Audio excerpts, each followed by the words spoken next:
ಎಲ್ರಿಗೂ ನಮಸ್ಕಾರ ಗೆಳತಿ ಯೂಟ್ಯೂಬ್ ಚಾನಲ್ಗೆ ಮತ್ತೊಮ್ಮೆ ಸ್ವಾಗತ.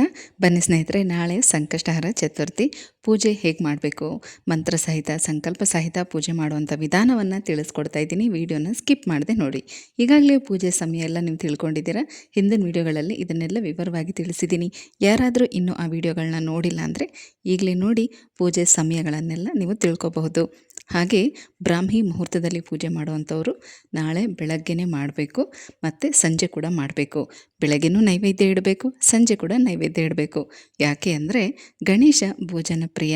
ಹಾಗಾಗಿ ಬೆಳಗ್ಗೆ ಬೇಕಾದರೆ ಸಿಂಪಲ್ಲಾಗಿ ಹಾಲಿಟ್ಟು ಪೂಜೆ ಮಾಡ್ಬೋದು. ಅಂದರೆ ಹಸಿ ಹಾಲನ್ನು ಕಾಯಿಸಿ ಸಕ್ಕರೆ ಹಾಕಿ ಇಡಬೇಕು.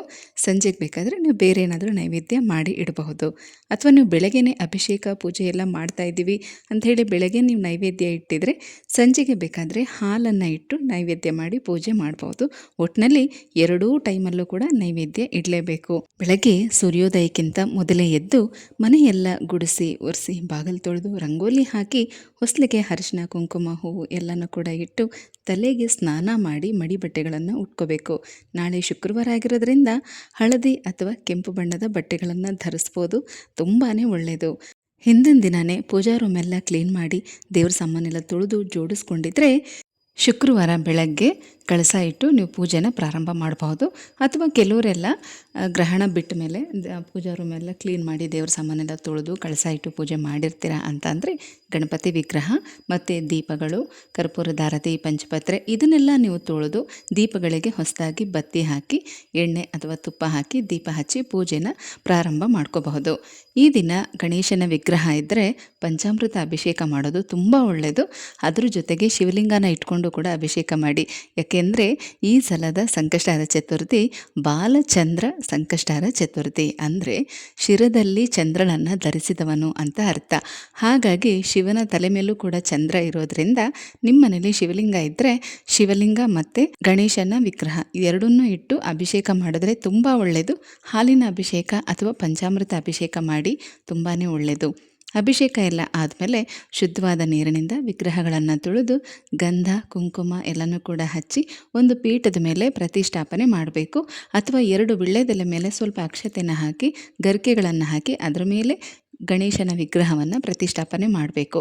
21 ಗರಿಕೆಗಳನ್ನು ಇಟ್ಟು ಬಿಳಿ ಎಕ್ಕದ ಹೂವು ಮತ್ತು ಕೆಂಪು ಹೂಗಳಿಂದ ಅಲಂಕಾರ ಮಾಡಿ ತುಪ್ಪ ದೀಪಗಳನ್ನು ಹಚ್ಚಿ ಪೂಜೆಯನ್ನು ಪ್ರಾರಂಭ ಮಾಡಿ. ಮೊದಲಿಗೆ ಕೈಯಲ್ಲಿ ಸ್ವಲ್ಪ ಹೂವು ಮತ್ತು ಅಕ್ಷತೆಯನ್ನು ಇಟ್ಕೊಂಡು ಸಂಕಲ್ಪ ಮಾಡ್ಕೊಳ್ಳಿ.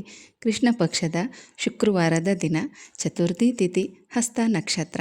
ಈ ಒಂದು ಶುಭ ದಿನ ಶುಭ ಯೋಗದಲ್ಲಿ ನಾನು ಯಥಾಶಕ್ತಿ ಸಂಕಷ್ಟಹರ ಚತುರ್ಥಿ ವ್ರತವನ್ನು ಮಾಡ್ತಾ ಇದ್ದೀನಿ. ಯಥಾಶಕ್ತಿ ಉಪವಾಸ ವ್ರತವನ್ನು ಕೂಡ ಜೊತೆಯಲ್ಲಿ ಮಾಡ್ತಾ ಇದ್ದೀನಿ ಅಂತ ಪ್ರಾರ್ಥನೆ ಮಾಡಿಕೊಂಡು ನನ್ನಿಂದ ಸೇವೆಯನ್ನು ಸ್ವೀಕರಿಸಿದ್ದಕ್ಕಾಗಿ ಹೃತ್ಪೂರ್ವಕ ಧನ್ಯವಾದಗಳು ಅಂತ ಕೇಳಿಕೊಂಡು ನಿಮ್ಮ ಬೇಡಿಕೆ ಏನಿದೆಯೋ ಅದನ್ನು ಕೇಳ್ಕೊಳ್ಳಿ. ಈಗೆಲ್ಲ ಮಕ್ಕಳ ಪರೀಕ್ಷೆ ಸಮಯ ಆಗಿರೋದ್ರಿಂದ ನಿಮ್ಮ ಮನೆಯಲ್ಲಿರುವಂಥ ಮಕ್ಕಳು ಯಾವುದೇ ಕ್ಲಾಸಲ್ಲಿ ಓದ್ತಾ ಇರಲಿ, ಆ ಮಕ್ಕಳಿಗೆ ಒಳ್ಳೆ ಜ್ಞಾಪಕ ಶಕ್ತಿ, ಹಾಗೆ ಪರೀಕ್ಷೆ ಬರೆಯುವಾಗ ಅವರು ಚೆನ್ನಾಗಿ ಬರೀಬೇಕು, ಓದಿರೋದೆಲ್ಲ ನೆನಪಿರಬೇಕು, ಒಳ್ಳೆ ಮಾರ್ಕ್ಸ್ ಬರಲಿ ಅಂತ ಕೇಳಿಕೊಂಡು ಈ ಸಲದ ಸಂಕಷ್ಟಹರ ಚತುರ್ಥಿ ವ್ರತವನ್ನು ಮಾಡ್ತಾ ಇದ್ದೀನಿ. ಮಕ್ಕಳ ಮೇಲೆ ನಿಮ್ಮ ಆಶೀರ್ವಾದ ಇರಲಿ ಅಂತ ಕೇಳಿಕೊಂಡು ಆ ಅಕ್ಷತೆ ಮತ್ತು ಹೂವನ್ನು ಗಣಪತಿ ಮುಂದೆ ಹಾಕಿ ಪೂಜೆನ ಪ್ರಾರಂಭ ಮಾಡಿ. ಓಂ ಗಂ ಗಣಪತಿಯೇ ನಮಃ ಅಂತ ಹೇಳ್ತಾ ಪೂಜೆನ ಪ್ರಾರಂಭ ಮಾಡಬೇಕು. ಹಾಗೆ ಗಣೇಶನ ಮಂತ್ರಗಳನ್ನು ಹೇಳಿಕೊಂಡು ಗಣೇಶನ ಅಷ್ಟೋತ್ತರವನ್ನು ಮಾಡಿಕೊಂಡು ಗರಿಕೆಯಿಂದ ಅರ್ಚನೆಯನ್ನು ಮಾಡಬೇಕು. ಅಂದರೆ ಗರಿಕೆಯಿಂದ ಅರ್ಚನೆ ಮಾಡ್ತಾ ಗಣೇಶನ ಅಷ್ಟೋತ್ತರವನ್ನು ಹೇಳ್ಕೋಬೇಕು. ಅಷ್ಟೋತ್ತರ ಓದೋದಿಕ್ಕೆ ಬರಲ್ಲ ಅನ್ನೋರು ಓಂ ಗಂ ಗಣಪತಿಯೇ ನಮಃ ಅಂತ ಹೇಳ್ತಾ 108 ಸಲ ಹೇಳಿಕೊಂಡು ಗರಿಕೆಯಿಂದ ಅರ್ಚನೆ ಮಾಡಿ.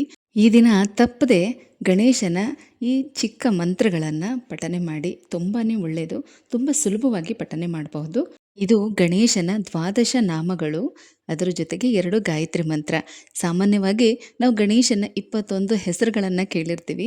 ಇದು ಗಣೇಶನ 12 ನಾಮ. ಈ ದಿನ ತಪ್ಪದೆ 3 ಸಲ ಇದನ್ನು ಪಠನೆ ಮಾಡಿ. ನಾನು ಇದನ್ನು ಡಿಸ್ಕ್ರಿಪ್ಷನ್ ಬಾಕ್ಸಲ್ಲಿ ಕೊಟ್ಟಿರ್ತೀನಿ, ನೀವು ನೋಡಿಕೊಂಡು ಹೇಳ್ಬೋದು. ನೀವು ಬೆಳಗ್ಗೆ ಅಷ್ಟೋತ್ತರ ಎಲ್ಲ ಆದಮೇಲೆ ಇದನ್ನು ಹೇಳ್ಕೊಳ್ಳಿ. ಅಥವಾ ಸಂಜೆ ಪೂಜೆ ಮಾಡುವಂಥವ್ರು ಸಂಜೆನೂ ಕೂಡ 3 ಸಲ ಇದನ್ನು ಹೇಳ್ಕೊಂಡ್ರೆ ಸಾಕು. ಹಾಗೆ ಇದರಲ್ಲಿರೋ ಅಂಥ ಗಾಯತ್ರಿ ಮಂತ್ರ ಪ್ರತಿದಿನ ನೀವು ಮಾಡುವಂಥ ಪೂಜೆ ಸಮಯದಲ್ಲಿ ಇದನ್ನು ಕೂಡ ಪ್ರತಿದಿನ 1 ಸಲ ನೀವು ಹೇಳ್ಕೊಳ್ಳಿ. ಅಡೆತಡೆಗಳೇನೇ ಇದ್ರೂ ನಿವಾರಣೆ ಆಗುತ್ತೆ. ಮಂತ್ರ ಸ್ತೋತ್ರ ಅಷ್ಟೋತ್ತರ ಎಲ್ಲ ಆದಮೇಲೆ ನೈವೇದ್ಯವನ್ನು ಅರ್ಪಿಸಬೇಕು. ಆಮೇಲೆ ವ್ರತದ ಕಥೆಯನ್ನು ಓದಬೇಕು. ನಿಮ್ಮ ಹತ್ರ ಸಂಕಷ್ಟಹರ ಚತುರ್ಥಿಯ ವ್ರತದ ಬುಕ್ ಇದ್ದರೆ ಆ ಬುಕ್ಕಿನ ಕೊನೆಯಲ್ಲಿ ಕಥೆಗಳನ್ನು ಕೊಟ್ಟಿರ್ತಾರೆ. ಆ ಕಥೆಯನ್ನು ಓದಬೇಕು. ಕತೆ ಓದುವಾಗ ಕೈಯಲ್ಲಿ ಅಕ್ಷತೆಯನ್ನು ಇಟ್ಕೊಂಡು ಕತೆ ಓದಿ ಆ ನಂತರ ಅಕ್ಷತೆಯನ್ನು ಗಣೇಶನ ಮುಂದೆ ಹಾಕಿ ನೀವು ನಮಸ್ಕಾರ ಮಾಡ್ಕೋಬೇಕು. ಕೊನೆಯಲ್ಲಿ ಕ್ಷಮಾಪಣ ಮಂತ್ರ ಹೇಳ್ಕೋಬೇಕು. ಯಾಕಂದರೆ ಮಾಡಿರುವಂಥ ಪೂಜೆಯಲ್ಲಿ ಹಾಗೆ ಹೇಳಿರುವಂಥ ಮಂತ್ರಗಳಲ್ಲಿ ಏನಾದರೂ ತಪ್ಪಿದರೆ ಕ್ಷಮಿಸು ಅಂತ ಹೇಳಿ ಕ್ಷಮಾಪಣ ಮಂತ್ರನ ಹೇಳ್ಕೋಬೇಕು. ಆಮೇಲೆ ಪ್ರದಕ್ಷಿಣೆ ಹಾಕಬೇಕು. ಪ್ರದಕ್ಷಿಣೆ ಹಾಕುವಾಗಲೂ ಕೂಡ ಮಂತ್ರ ಹೇಳ್ಕೋಬೇಕು. ಅದನ್ನು ಕೂಡ ಡಿಸ್ಕ್ರಿಪ್ಷನಲ್ಲಿ ಕೊಟ್ಟಿರ್ತೀನಿ, ನೀವು ನೋಡ್ಕೊಳ್ಳಿ. 3 ಪ್ರದಕ್ಷಿಣೆನ ಹಾಕಿ ನಮಸ್ಕಾರ ಮಾಡ್ಕೊಳ್ಳಿ. ಇಲ್ಲಿಗೆ ನಿಮ್ಮ ಪೂಜೆ ಮುಗಿಯುತ್ತೆ. ಆನಂತರ ನಿಮಗೆ ಸಮಯ ಇದ್ದರೆ ದೇವಸ್ಥಾನಕ್ಕೆ ಹೋಗಿ ಬನ್ನಿ. ಆಗಲಿಲ್ಲ ಅಂದರೆ ರಾತ್ರಿ 9 ಗಂಟೆ ನಂತರ, ಅಂದರೆ 9 ಗಂಟೆ 6 ನಿಮಿಷದ ನಂತರ ಚಂದ್ರೋದಯ ಆಗುತ್ತೆ. ನಿಮಗೆ ಚಂದ್ರ ಕಾಣಿಸಿದ್ಮೇಲೆ ನೋಡಿ ಅರ್ಘ್ಯವನ್ನು ಅರ್ಪಿಸಬೇಕು. ಒಂದು ತಾಮ್ರದ ಚೆಂಬಲ್ಲಿ ನೀರನ್ನು ತಗೊಳ್ಳಿ, ಒಂದು ಸ್ವಲ್ಪ ಅಕ್ಷತೆ ಮತ್ತು ಬಿಳಿ ಹೂಗಳನ್ನ ಅದರಲ್ಲಿ ಹಾಕ್ಕೊಂಡು ಓಂ ಸೋಂ ಸೋಮಾಯ ನಮಃ ಅಂತ 3 ಸಲ ಹೇಳ್ಕೊಂಡು ಆ ನೀರನ್ನು ತುಳಸಿ ಗಿಡಕ್ಕೆ ಅರ್ಪಿಸಬೇಕು. ಅದಾದಮೇಲೆ ನೀವು ನೈವೇದ್ಯಕ್ಕೆ ಮಾಡಿರುವಂಥ ಪ್ರಸಾದನ ತಿನ್ನಬಹುದು. ಅಥವಾ ನೀವು ಬೇರೆ ಏನಾದರೂ ಈರುಳ್ಳಿ ಬೆಳ್ಳುಳ್ಳಿ ಹಾಕದೆ ಅಡುಗೆನ ಮಾಡಿಕೊಂಡು ಊಟ ಮಾಡಿ ನಿಮ್ಮ ಉಪವಾಸವನ್ನು ಬಿಡಬಹುದು. ಇದಿಷ್ಟು ಕೂಡ ಬಾಲಚಂದ್ರ ಸಂಕಷ್ಟಹರ ಚತುರ್ಥಿ ದಿನ ಮಾಡುವಂಥ ಸರಳವಾದ ಗಣೇಶನ ಪೂಜೆ. ಶ್ರದ್ಧೆ ಭಕ್ತಿಯಿಂದ ಮಾಡಿ ಆ ಗಣೇಶನ ಆಶೀರ್ವಾದ ಎಲ್ರಿಗೂ ಸಿಗಲಿ ಅಂತ ಹೇಳ್ತಾ ಮತ್ತೆ ಸಿಗ್ತೀನಿ. ಹೋಗಿ ಬರಲಾ?